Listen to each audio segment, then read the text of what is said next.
All right, guys, thank you for joining me. As always, I appreciate it. Thank you for being here early, too. Also, guys, that was another one I failed to mention. I forgot to mention Pink. Pink also deleted a lot of posts on Instagram, Twitter, and so did Usher.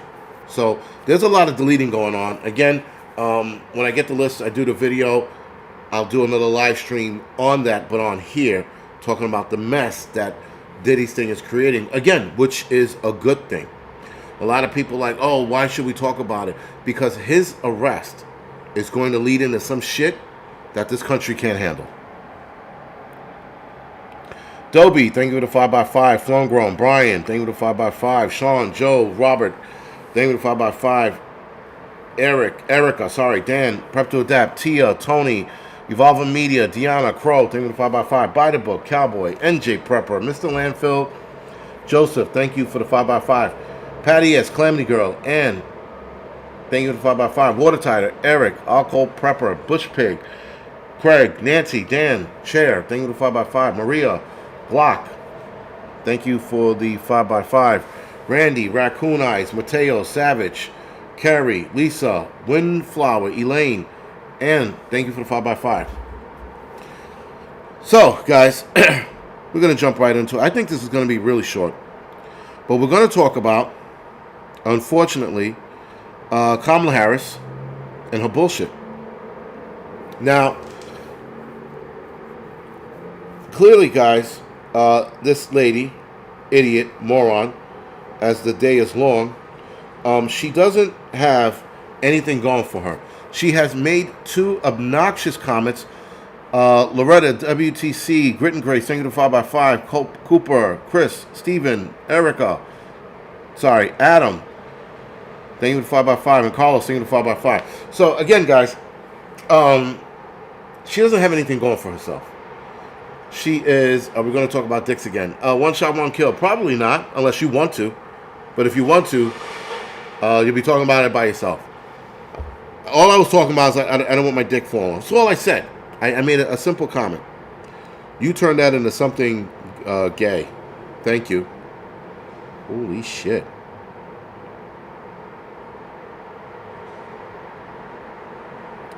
This is bad. Very bad. I just found something I shouldn't have fucking found. Fuck. Anyway.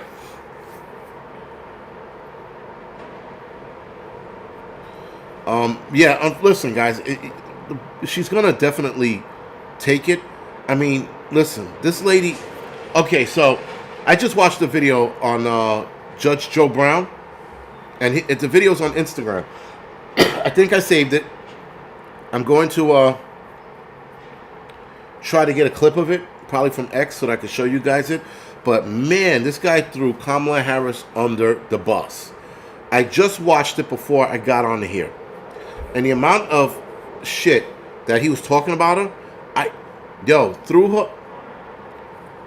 He talked about how bad of a lawyer she was. She was inherently bad and she was lazy. She was one of the laziest lawyers and or prosecutors he ever seen.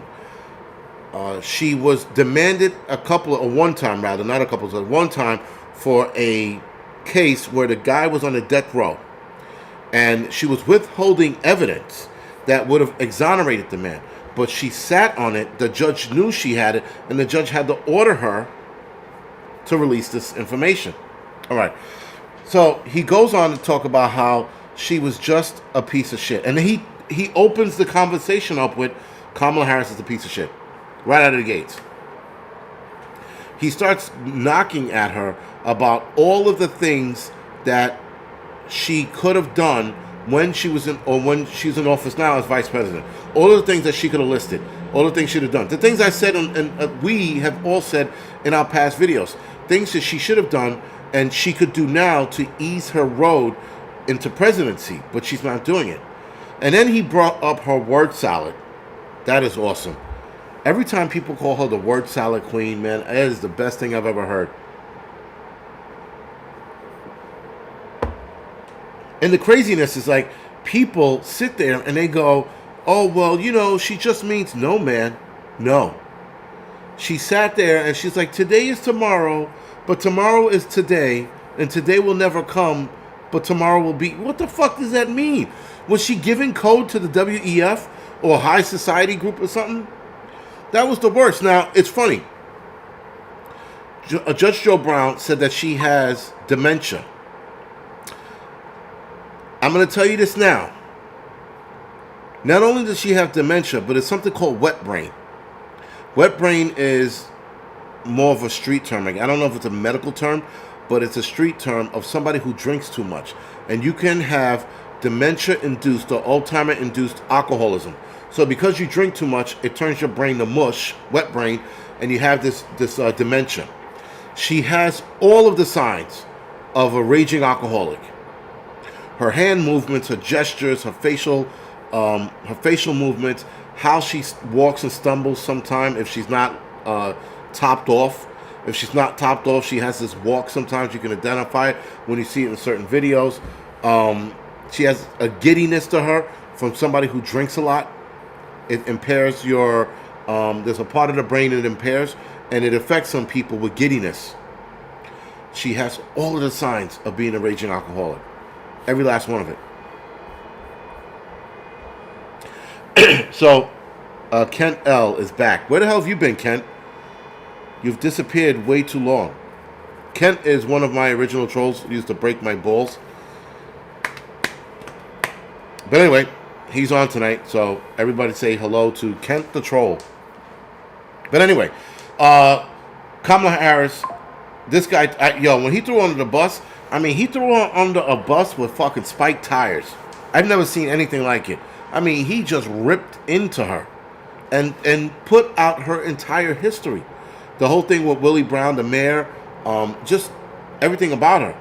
And the word salad shit, I mean, he fucking, man. Notice Little Lone Prepper, she doesn't cackle anymore.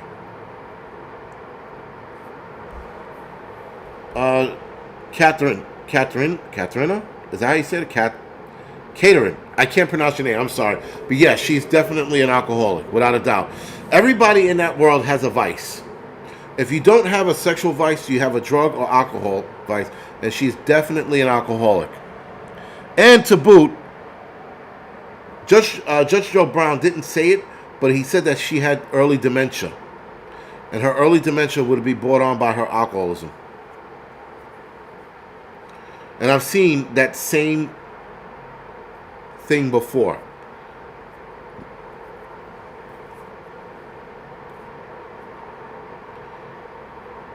Yeah, she has been decackled. Thank you, One Shot, One Kill. Because I guess they told her about it, and again, the cackling is probably from the fucking alcohol. But yeah. Definitely she fits all of it. Listen, from all of the alcoholics I ever seen and or worked with in my entire life, she identifies it. She identifies it right down the line. She hits all of it. So, yeah. Fuck that lady.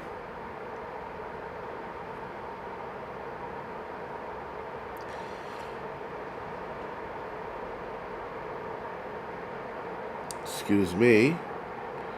But regardless, guys, the issues that she's going to bring with her are going to be the weaponization of DOJ. I talked about this the other day, or today in my video. I talked about this. The weaponization of DOJ, guys, is going to be the problem. And the fact that she is going after social media companies or holding them accountable so that anything that's said, they can come after us. And she also talked about, I failed to mention in the video, she also talked about weaponizing them to a point where they would hire or have local police meet those who made the comments on some level. Now, I don't know if she said going to their house, or she didn't say arresting them. She didn't say going to the house, but she did say talking and meeting with those extremists. So meeting with those extremists could only mean one thing. But that's what the weaponization of them and the FBI looks like. Meeting us at our homes if we make a comment. Now, they're doing it in the UK. You come to somebody's home, guys, and you try to arrest them for making a comment on social media. If you go into the wrong home, you're going to be met with force. So I don't see a lot of police signing up for this detail. I don't see a lot of local police signing up for this detail.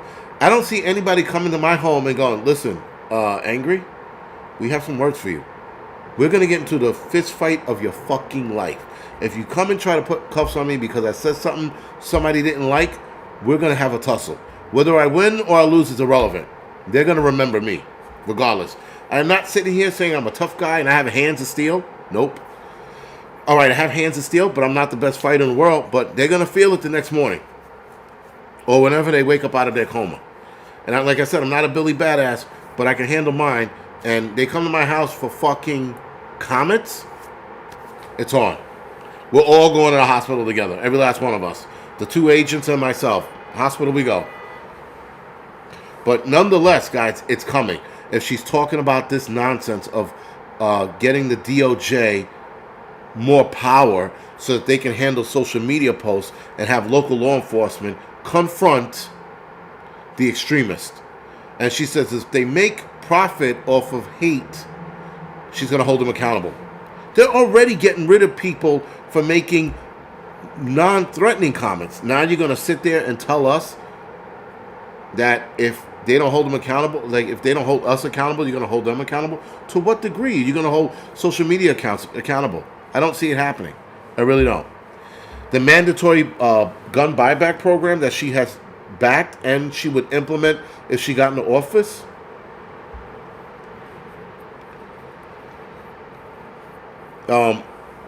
that's crazy. The mandatory gun buyback program. So you're going to purchase people's weapons forcefully, is what you're saying, and you're going to take people's guns away forcefully. Is exactly what she's saying. They listen, guys. They try to hide these words. They try to mince them up. They try to make them look nice. They're like, well, this is what we really mean. No, bitch, we know what you mean.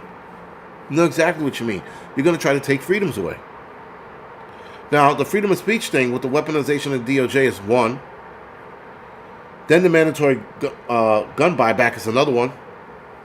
Now, the financial collapse, that a lot of people are rumoring that if Trump wins, they're going to crash the economy next year, if he wins.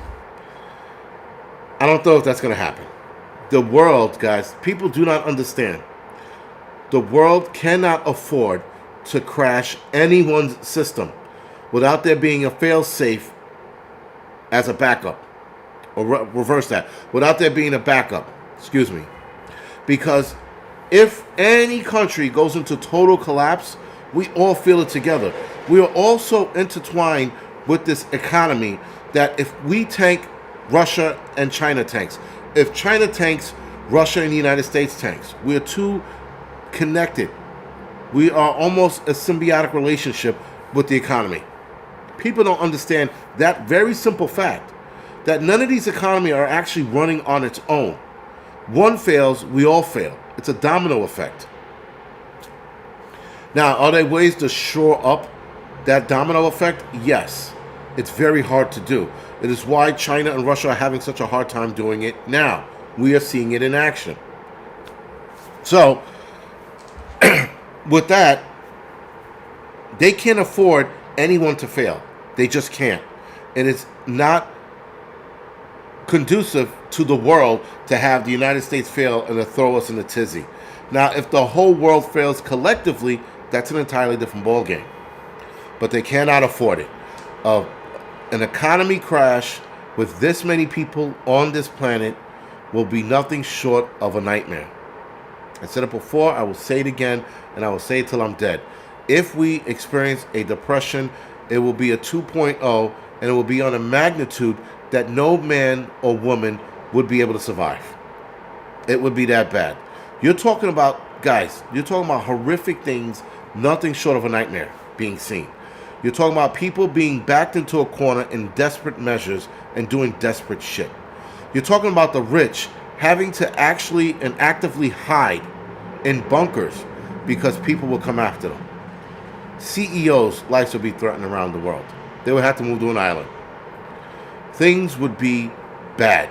So many people now, the government would not be able to subsidize all of us. Not even close. They could barely do it back in 1929 with half the amount of people we have now. Half. Or maybe a little less than half of the people we have currently in this country. You mean to tell me they're going to back off? Nope, they're not. Will everybody lose their jobs? No, but things will become way too expensive. Way too expensive for people to afford. Soup line, bread lines, people eating boiled rocks or soup rock or rock soup or whatever it was called, you know, because of the minerals in the rocks, tea leaves, all kinds of shit's going to be fucking crazy. And then, guys, forget about the human part. Forget about the sex trafficking and the amount of violence you'll see if the economy crashes. And Kent L says, you're talking about nonsense. You wish I was. There was a guy, an old man, who, if I'm not mistaken, was a child when the Great Depression happened. And he said that if we were, he's a financial advisor, he's probably dead now, but he was a financial advisor about 10, 15 years ago. He said if we were ever to see the Great Depression now, he goes, it would be catastrophic. It would be nightmares. I'm telling you, the amount, and I did some research in it and just looked at the industries, like the sex trafficking industries, the drug industries, the crime syndicates that are out. The amount of violence that we would see would be something like Snake Plissken's Escape from New York, but except for around the world. And it would be on a much farther violent scale. Like the scale of violence would be unforgivable. People would become unrecognizable. We would almost lose humanity because of that. And people don't understand that. And and guys, you could be ready till you're blue in the face. That is not going to have us escape the shit that we are going to see and hear. You just won't be able to fucking deal with it. A lot of people won't be able to deal with it. My grandparents were teenagers during the Great Depression. Yeah, my grandmother, who's passed away back in, I want to say 97 maybe? 98, 97? 97 I think it was. 96, 97. She was 9 years old? Right? Yeah, I think she was 9. No, she was in her teens when it happened, right? She was in her teens when it happened. She was born in 1911. Right? So 18 years to that. She was 18 years old. Stupid. Yeah, she was 18 years old when it happened. So she remembers that, and she survived, obviously, because I'm here. But, it affected the world. I thought the Great Depression only affected the United States. When I typed in the Great Depression, I looked at all of the other countries that took a hit. It was a worldwide thing. And then I looked at, what is that show that everybody likes? Has the opening song, The Right Red Hand? Peaky Blinders. And the Great Depression happened, and it hit all of England, all of the UK, excuse me. Russia was affected. I mean, all of the countries are affected by the Great Depression. It wasn't just the United States. But up until recently, I thought it was just the United States. So, I didn't know. You know, I was pleasantly surprised. Everybody felt it. And then I started doing more research on it, and I'm like, another depression would destroy the world. We are just too intertwined with one another. Anyway, with that, guys, I'm going to go off the air in about a minute or so. But Kamala Harris, guys, if she wins, her plan is going to hurt this country drastically. Listen, the tariffs that Trump wants to do is going to hurt us as well. That's nothing to, just to wag our fingers up. Like, oh, no, it's a bad idea with the tariff thing that Trump wants to do. But Kamala Harris wants to tax every company. She is undoubtedly going to ruin this country as well. So, yeah, guys, this is definitely going to suck ass if Kamala Harris wins. Big time. And again, she is the yes person that they need. She's the person they want to get in the office because she's going to yes whatever the WEF or whatever the higher power says. She's going to say yes to all of it and wind up screwing us all. Anyway, guys, that being said, thank you for watching. Thank you for dealing with me. I'll have a midweek report tomorrow morning. No movie critic tomorrow night.